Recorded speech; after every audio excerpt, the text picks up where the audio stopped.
Welcome to Relevant Happenings. Today we will see about the first city in India to provide drinking water through taps. Then we will see about India-Russia military exercise Indra and its relevant details. We will also see latest addition of Indian site in UNESCO World Heritage Site list.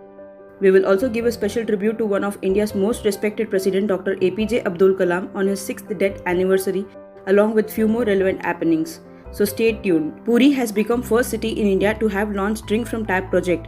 Odisha became the first city in India to have a drink from tap project that will dispense safe hygienic drinking water directly from a tap 24/7. Chief Minister Naveen Patnaik launched the Sujal Drink from Tap project. Under this project, taps are being set in city which will dispense safe hygienic drinking water directly 24/7. This Sujal mission had been launched to ensure quality tapped drinking water for more than 1.5 million people in more than 15 urban areas. With this step, Puri has now included among the global cities such as New York, London and Singapore in offering safe and hygienic drinking water directly from a tap facility. This project will cater to approximately 40 lakh population across Odisha and additional 2 crore tourists visiting Puri annually.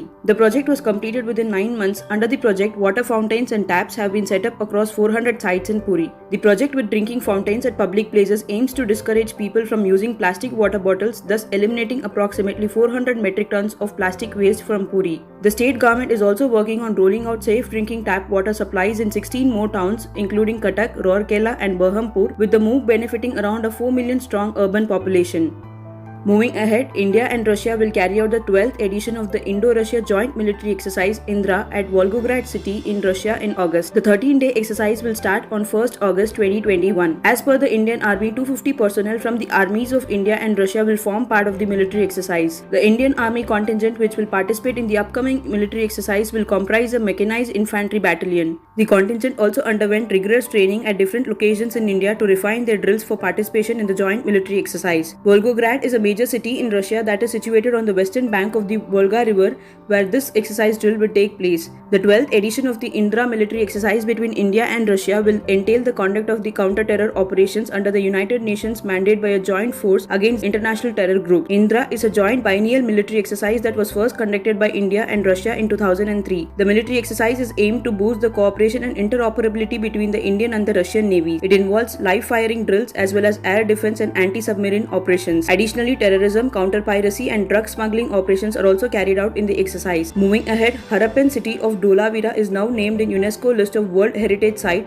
Dholavira is located in present-day Gujarat's run of Kutch. Dholavira has now become the 40th site in India to give UNESCO's World Heritage inscription. The news comes just 2 days after the Kakatiya Rudreshwara temple, popularly known as Ramappa temple in Telangana, got inscribed as a UNESCO World Heritage Site. After this addition in UNESCO Heritage Sites list, India now has a total of 40 World Heritage properties which includes 32 cultural, 7 natural and 1 mixed property. Besides India, France, Germany, Spain, China and Italy are the only other nations that have 40 or more UNESCO World Heritage Sites. Let's look at some relevant details related to Dholavira. Dholavira was occupied for more than 1500 years and it reportedly witnessed the entire trajectory of the rise and fall of India's earliest civilization. The city demonstrates various achievements in terms of water management, urban planning, art construction techniques, trading and even social governance and development. The Dholavira site was discovered by the Archaeological Survey of India's J.P. Joshi in 1967-68. The site contains ruins of an ancient Harappan city. The other major Harappan sites discovered so far include Harappa, Mohenjo-daro, Lodhal, Rakhigarhi, Roopnagar, Gareniwala and Kalibangan. Moving ahead, US President Joe Biden has announced an agreement to end US combat mission in Iraq.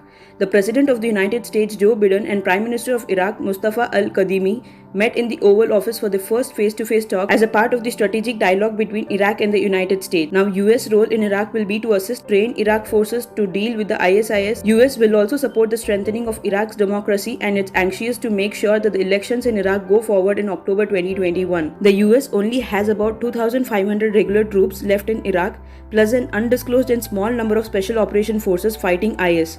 The role of the United States in Iraq will shift entirely to advising and training the Iraqi military to defend itself.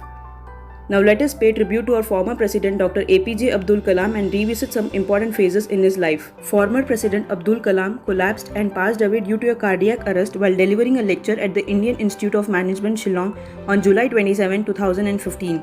He was 83 years old then. APJ Abdul Kalam had served as the 11th President of India from July 25, 2002 till July 25, 2007.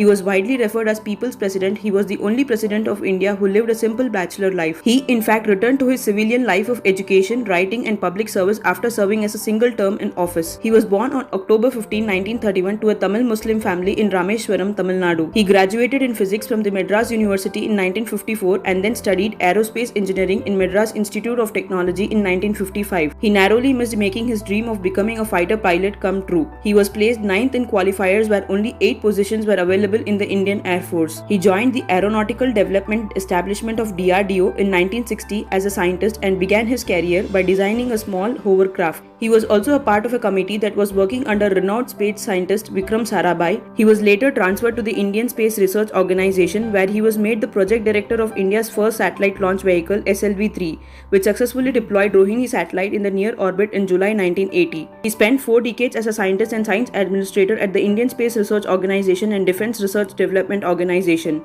He was closely involved in India's civilian space program and military missile development efforts and came to be known as the Missile Man of India for his work on the development of ballistic missiles and launch vehicle technology. Dr. Kalam served as Chief Scientific Advisor to the Prime Minister and the Secretary of Defence Research and Development Organisation from July 1992 to December 1999. He had played a pivotal role in India's Pokhran-2 nuclear test in 1998, the first since the original nuclear test by India in 1974. He also made an effort to develop the Polar Satellite Launch Vehicle PSLV and SLV-3 projects between 1970s and 1990s, both of which proved to be successful.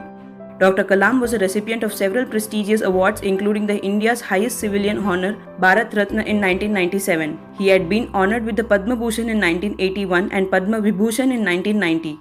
Dr. Kalam was the third Indian president to have been awarded the Bharat Ratna before being appointed to the top post.